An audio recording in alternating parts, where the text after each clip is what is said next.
শেখ হাসিনাকে ফাঁসি দেওয়া হলো। আসো, আস্তে আস্তে নিয়ে আসো, মরার আগে আবার পরে না মরে যাই, এই একটা যন্ত্রণা আছে। আপনারা দেখছেন যে আপনারা একটু সাইড দেন ভাই, আপনারা একটু কাইন্ডলি ভিতরে যান, আস্তে আস্তে ভাই, এত জোরে তোর বুড়ি মানুষ ভাই এভাবে করে নিয়ে যেতে হয় না, বয়স্ক মানুষ আস্তে আস্তে নাও, মরার আগেই মেরে ফেলবো নাকি? আস্তে আস্তে আস্তে আস্তে ভাই, এত তাড়াহুড়া কিছু নাই, এত তাড়াহুড়া কিছু নাই। আমাদের এখানে ম্যাজিস্ট্রেট আছে ভাই, আপনারা একটু পিছনে যান ভাই, আর ফুটেজ খাওয়ার দরকার নেই, প্লিজ পিছনে যাই আমরা একটু। ভাই একটু দাঁড়াও, তোমরা তো ওয়েট করো না, জল্লাদ তুমি কি নিয়ম জানো না? দাঁড়াও, ম্যাজিস্ট্রেট আছে এখানে, আমাদের দামি ম্যাজিস্ট্রেট উপস্থিত আছেন, উনি ওখানে গিয়ে শেখ হাসিনার সাথে কিছু বার্তালাপ করবে, সেগুলো ব্যবস্থা আছে। আমাদের এখানে কালো কাপড়টা একটু পরে দাও, হুজুরও আছে, কালো কাপড় আছে।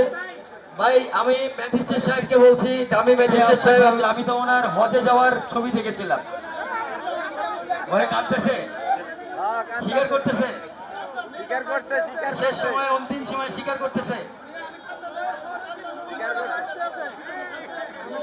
ওনার কি কোনো শেষ ইচ্ছা আছে ম্যাজিস্ট্রেট সাহেব, দামি ম্যাজিস্ট্রেট, ওনার কি কোনো শেষ ইচ্ছা আছে? আপনি কি জিজ্ঞেস করেছেন?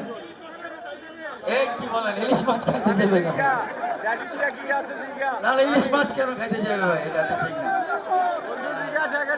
না না না এরকম হওয়ার কথা না, কিছু রেডি আছে যেটা আল্লাহ নিজে দিবে।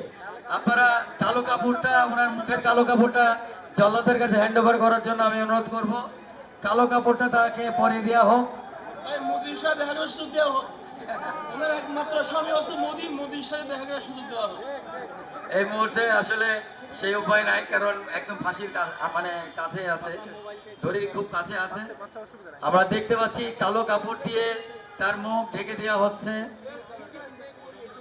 আমার নিজেরও খুব খারাপ লাগছে ব্যাপারটা আসলে। আস্তে আস্তে, তোমাদের এত তাড়াহুড়া কেন ভাই, বুঝলাম না। কাপড়টা বাঁধো, কালো কাপড়টা বাঁধো। উনি কলমা পড়েছে, আলহামদুলিল্লাহ। আল্লাহ আমাদের যা শাস্তি দিচ্ছি, আল্লাহ ওনাকে ক্ষমা করে দিক।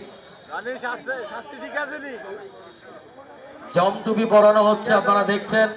খুবই আপনাদের যারা আওয়ামী লীগের লোকজন আছে, হয়তো খুব হৃদয় বিদারক লাগছে আপনাদের কাছে। এইভাবেই কিন্তু ফাঁসি দেওয়া হবে।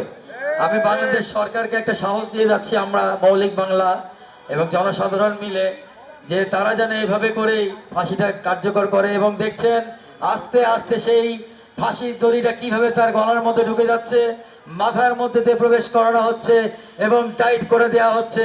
আর তোমাকে তো ছেড়ে দেওয়ার আগে এই এখান থেকে কিন্তু এই যে ম্যাজিস্ট্রেটের দিকে খেয়াল করো, এই যে এই রুমাল ম্যাজিস্ট্রেট যখন ফেলবে, ঠিক সেই মুহূর্তে কিন্তু তোমাকে ছাড়তে হবে দড়িটা। ম্যাজিস্ট্রেট একটু সামনে যাক, আমি একটু ঘড়িটা দেখি, আমার 1 মিনিটের মধ্যে আমি এই সাদা কিছু ইন্ডিয়াতে গিয়ে বহুত গালাগালি হবে, বহুত, মানে আমার বাপ মা তুলে, বউ বাচ্চা তুলে দেওয়া হবে। কোনো সমস্যা নাই, তোমাদের ভুল ভাঙবে, তোমাদের নেত্রী আর কোনোদিন ফিরবে না, নেত্রী ক্ষমতাতেও ফিরবে না, কিছুতেই ফিরবে না। তোমরা ফিরে আসো, তোমরা বাংলাদেশে ফিরে আসো, তোমরা বাংলাদেশের ভালো মানুষের দিকে ফিরে আসো। রুমাল দেখলেন যে উঠে দেওয়া হলো এবং শেখ হাসিনাকে ছেড়ে দাও। শেখ হাসিনাকে ফাঁসি দেওয়া হলো এবং নড়ানড়ি করছে, ছটফট করছে, শেষ নিঃশ্বাস হয়তো বের হয়ে যাচ্ছে, ছটফট করছে, ছটফট করছে, শেষ নিঃশ্বাসটা বের হয়ে যাচ্ছে মনে হয়। লা ইলাহা ইল্লাল্লাহু মুহাম্মাদুর রাসূলুল্লাহ, ইন্না লিল্লাহি ওয়া ইন্না ইলাইহি রাজিউন।